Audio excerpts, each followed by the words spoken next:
Okay, and so now what I'm going to show you all is my favorite home workout, which is a mix of a little bit of calisthenics and some dumbbells.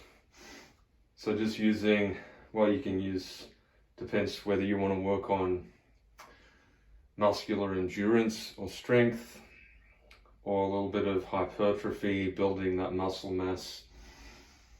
So what I start with is, I start with squats. All right, so I'm just going to do a small number. So 1, 2, 3. I'm actually recovering and rehabbing this forearm, this right side forearm. So probably a good idea to keep the reps low, and I need to keep that video short as well. 1, 2, 3. So those are the calf raises. I might stand over here so you can see a bit better. Maybe I'll like stand that way. So 1, 2, 3, like that. Right. 1, 2, 3. Normally I just do one set of those. I don't do it 3 times in a row, but I just thought I might show you at different angles because I don't have the best studio environment to do this in. This is my bedroom. Next up, oh well, actually, yeah, I was talking too much. So next up I do my push-ups.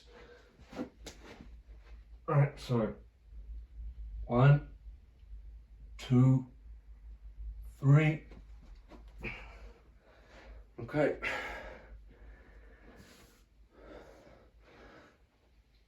Then next up, I go into the dumbbells. So just basic bicep curl, right? Just like this. So 1, 2, 3, and just from the side it will look like this. So 1, 2, 3. Okay, and then from that, then I go up into a shoulder press. So 1, 2, 3.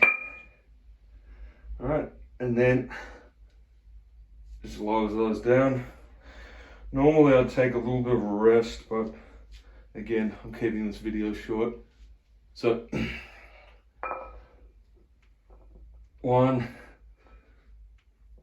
2, 3. That's a front dumbbell weighted squat.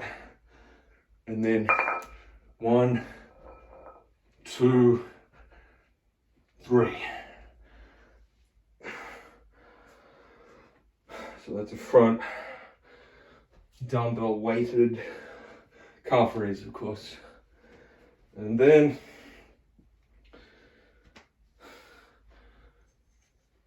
I go into a bent over row, and you just want to keep your back as straight as you can and kind of like stick your butt out a bit like that. Just make sure that you're keeping that back straight and your core reasonably switched on.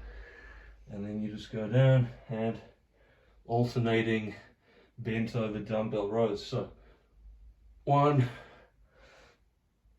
2, up to there, 3, 4, 5, 6. So that's 3 on each side. And then what I do, then I do the floor chest presses. So I can see from the camera facing me that that's a reasonably good view of what I'm doing, I guess.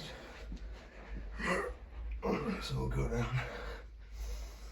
And then just dumbbell floor chest presses like this. Up, and then squeeze them together. 2, 3, and then lowering them gently and slowly with control. Always lowering those weights with control, of course, for safety and to limit that strain on your joints. And then just up like that, and then lower them onto the floor.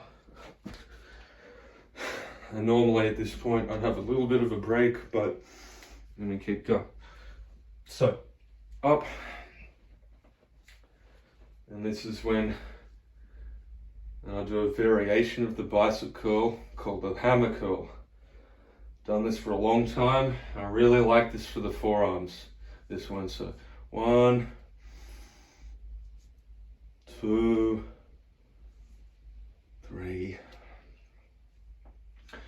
And then what I do is I do basically what I consider the equivalent of that for the shoulders and triceps. So the parallel grip shoulder press, which is like the first one I did, but just a different grip. So up to here, and then 1, and kind of like the chest press, you bring them up and holding them together. 2, bring them together. 3. So that one, it just kind of works the triceps and the shoulders at a bit of a different angle, you know. And then what I do, then I finish everything off with parallel grip squats. Is down to there. 1, 2, and 3. And that's a nice exercise for the glutes as well. It puts a reasonable amount of, you know, tension on the glutes, if that's an area that anyone wants to work as well. The beach muscles. And then parallel grip calf raises. So 1, 2, 3. And then something else I like to finish with, it's kind of it's just like a sort of cross between a shrug, a shoulder shrug, and like a little bit of a bicep curl, like 1, 2, 3. So from the front view, it looks like this. 1, and it's kind of a shoulder shrug, but there's a bit more forearm and bicep movement. 3. And if I've still got it in me, maybe a few more curls, because they're just my favorite exercise. So that there is my favorite whole body workout, and I like to do that just when I'm busy, or, you know, so if anytime I want to get every muscle group in, that workout there does every muscle group basically, except for maybe the neck muscles. But you know, most people don't train or need to train the neck muscles, except for boxers and wrestlers, I guess. So yeah, that basically trains just about every muscle. You even hit the core a little bit there with the push-ups, I guess. Also the front, you know, the front squat, when you're going down like that, puts a lot of demands on your core to stabilize the dumbbells out the front like that. There's a lot of shoulder work as well in that position, but it puts a lot of demands on your core. So that front squat exercise is good if you want to strengthen your core. And yeah, you know, every area is worked. The arms, the chest, the back, the legs. One other thing I'll mention, you might have noticed that I like to pair up, you know, the squat with a calf raise. And I guess the reason for that is partly because when I first started doing strength training, I wanted to improve the way my whole body looked. And I also want to strengthen my whole body functionally, but I've asked a lot of people, you sort of see this sometimes. I guess if you're into strength training, you might notice this more, but I see a lot of guys and they have really decent legs, really built, developed upper legs. But then when you get below the knees, there's just like, there's not much there. It's almost like they look like they've never hit a gym. They've never seen the inside of a gym for years. If you just look at their calves, but then the upper legs are just thick. And I guess for me, maybe, I had a bit of a casual bodybuilding kind of focus, and so I wanted like everything to be developed. So that's part of why I do include the calves. But another thing to consider is the calves are actually quite important functionally. It's not just to make your whole body look nice and attractive. It's also like, if you actually think about the way that we move and walk, it all starts here with the feet, right? So, when you're like skipping with a skipping rope, for example, that all comes from the calves. And so they're really important for balance. And I guess, if you're a boxer, they're going to naturally get a workout from the skipping.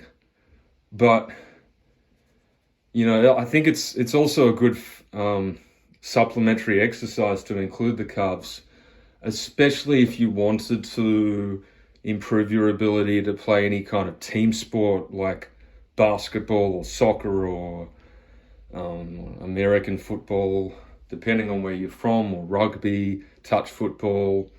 Then like the calves are important for balance, mobility, stability. Suddenly as you get older, a lot of old people, and I know, unfortunately this happened to my grandmother recently, a lot of old people, they have falls. So if you work on your calf strength, it's going to pay dividends when you get older and your balance is sort of inclined to take a drop. You can preserve that by maintaining some calf strength. But I think I've talked for long enough, so thanks for listening, everyone. Enjoy.